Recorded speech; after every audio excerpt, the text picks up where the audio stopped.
করেছি, এটা আমরা এই অনুযায়ী আমরা বিশ্বাস স্থাপন করেছি। ঈমান এটার অর্থ হলো আমানতু বিল্লাহ, আমি আল্লাহ তাআলার উপর ঈমান আনলাম। কামা হুয়া বিআসমাইহি, আল্লাহ তাআলা তার নাম অনুযায়ী যেরকম ওই রকম আল্লাহ তাআলার উপর ঈমান আনলাম। ওয়াসিফাতিহি, আল্লাহ তাআলার নামগুলোর উপর সিফতগুলো সহ আল্লাহ তাআলার উপর ঈমান আনলাম। ওয়া কাবিলতু জামিআ আহকামিহি, এবং আল্লাহ তাআলার জামিআ আহকামিহি, সকল জামিআ আহকামিহি, ওয়া কাবিলতু মানে কবুল করলাম, জামিআ আহকামিহি, আল্লাহ তাআলার সমস্ত হুকুম আহকাম আমি কবুল করলাম।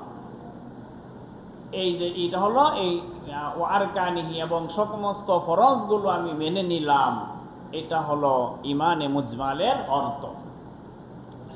তাহলে ভাইয়েরা আমার, আল্লাহ রাব্বুল আলামিন কে তার সমস্ত গুণাবলী সহ আল্লাহ তাআলার উপর আমাদের ঈমান আনয়ন করতে হবে।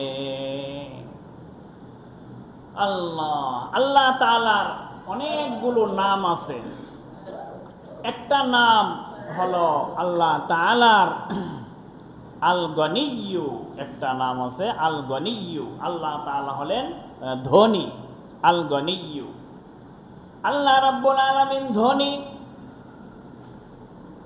এরকম ৯৯টি নাম আছে, সবগুলো সহ ঈমান আনয়ন করতে হবে। কুরআনুল কারীমের উপর ঈমান আনয়ন করতে হবে। ভাইরা আমার, আবু বকর রাদিয়াল্লাহু তাআলা আনহু অনেক নরম দিলের একজন সাহাবী ছিলেন, খুব দয়াবান নরম দিলের একজন সাহাবী ছিলেন। তিনি এক ইহুদি আলেমকে দাওয়াত দিলেন যে, হ্যাঁ, তুমি তো ইহুদি ধর্মের বড় আলেম, তোমাদের তাওরাতে ইনজিলে তোমরা আমাদের নবীজির কথা আছে, তোমরা আমাদের নবীজিকে মেনে নাও। আল্লাহ তাআলা যে কোরআন নাজিল করেছেন, সেই কোরআনের উপর ঈমান আনো, আল্লাহ তাআলার উপর ঈমান আনো। ইহুদি আলেমকে আবু বকর রাদিয়াল্লাহু তাআলা আনহু দাওয়াত দিলেন। ইহুদি আলেম, সে আল্লাহ রাসূল সাল্লাল্লাহু আলাইহি ওয়াসাল্লামের প্রতি তার বিদ্বেষ ছিল। সে বলতেছে, আবু বকর, ওই আল্লাহ তাআলার উপর ঈমান আনতে দাওয়াত দিচ্ছ, যে আল্লাহ তাআলা হলেন গরিব ফকির, সেই আল্লাহ তাআলার উপর ঈমান আনতে বলতেছ? এটা ইহুদি আলেম বলল, আল্লাহ তাআলা ফকির। কেন বলল ইহুদি আলেম? কোরআনের কারীমের আয়াত আছে যে আল্লাহ তাআলাকে করজ দেয়, আল্লাহ তাআলা তাকে অনেক সওয়াব দিবেন, মানে আল্লাহর রাস্তায় দান করলে। তা আল্লাহ তাআলা বলতেছেন আল্লাহ তাআলাকে করজ দিতে, অর্থাৎ তাহলে এই জন্য সে বলতেছে আল্লাহ তাআলা ফকির, সে আল্লাহ তাআলার উপর ঈমান আনতে বলতেছ? ইহুদি আলেম যখন আল্লাহ তাআলাকে ফকির বলল, আবু বকর রাদিয়াল্লাহু তাআলা আনহু খুব নরম দিলের একজন মানুষ ছিলেন, তিনি বরদাস্ত করতে পারলেন না। তার চেহারায় এরকমভাবে অনেকগুলি থাপ্পড় বসায়া দিলেন, সজোরে অনেকগুলো থাপ্পড় বসায়া দিলেন। আল্লাহ তাআলাকে সে ফকির বলছে, আল্লাহ তাআলার সাথে বেয়াদবি করেছে। ইহুদি আলেম সে নবীজির কাছে বিচার নিয়ে আসলো যে আবু বকর আমাকে থাপ্পড় মেরেছে। রাসূলুল্লাহ সাল্লাল্লাহু আলাইহি ওয়াসাল্লাম বললেন, তুমি মনে হয় ভুল করতেছ, আবু বকর তো থাপ্পড় দেওয়ার লোক না, মনে হয় ওমর তোমাকে থাপ্পড় মেরেছে। ইহুদি বলল, না, আবু বকর সে আমাকে থাপ্পড় মেরেছে। আবু বকর রাদিয়াল্লাহু তাআলা আনহুকে ডেকে আনা হলো।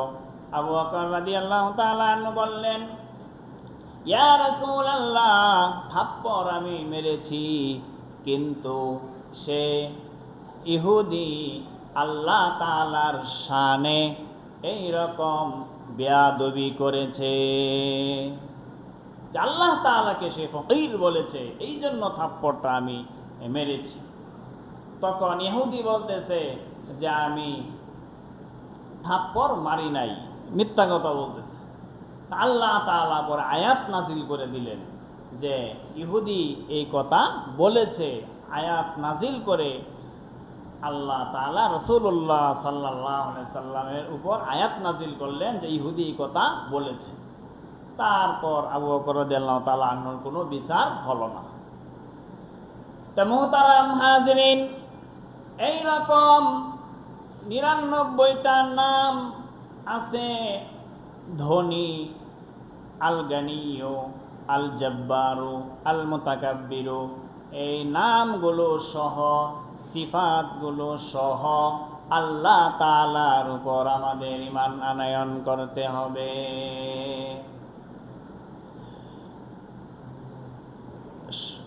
আমরা মনে করতে পারি যে আমরা তো ছোট সময় এগুলো মুখস্থ করেছি, আমরা নামাজ পড়ি, জুমার নামাজ পড়ি, ঈদের নামাজ পড়ি, পাঁচ ওয়াক্ত নামাজ পড়ি, রোজা রাখি, যাকাত দেই, হজ করি, মক্কায় যাই, মদিনায় যাই, আমরা ঈমানদার, আমরা এটা বলতে পারি।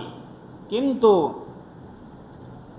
নামাজ পড়ে ঈমান আমল, নেক আমল করে অনেক সময় আমাদের দ্বারা, মানুষের দ্বারা এমন কাজ হয়ে যেতে পারে